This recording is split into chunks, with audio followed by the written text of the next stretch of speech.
இப்போ என்கிட்ட ஒரு பிசி இருக்குது, அதில் நான் ரேமை கூட்டணும்னு நினைக்கிறேன்னா அதில் வந்து நான் கேபினெட்டை ஓப்பன் பண்ணி பார்த்தாலே தெரியும் ரேம் ஸ்லாட் ஃப்ரீயாக இருக்கா இல்லையான்ட்டு. அந்த மாதிரி லேப்டாப்லேயும் ரேம் ஸ்லாட் ஃப்ரீயாக இருக்குமாங்கிறது நிறைய பேருக்கு தெரியவே தெரியாது.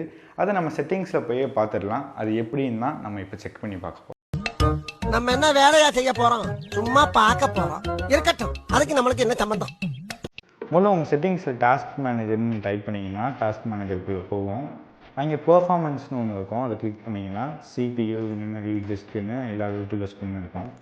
அதில் மெமரியை கிளிக் பண்ணிங்கன்னா இந்த ஓரத்தில் ஸ்லாட்ஸ் யூஸ்டுன்னு ஒன்று காட்டும். அதில் 1 of 2ன்னு இருக்குது. அப்படின்னா ஒரு ஸ்லாட்டு ஃப்ரீயாக இருக்குன்னு அர்த்தம். இப்போ நாங்கள் பார்த்தீங்கன்னா ஸ்லாட் 1ல் 8 GB ரேமும் ஸ்லாட் 2ல் எம்டின்னு இருக்குது. அப்போ இந்த சிஸ்டமால் 16 GB ரேம் வரைக்கும் ஹோல்டு பண்ண முடியும்.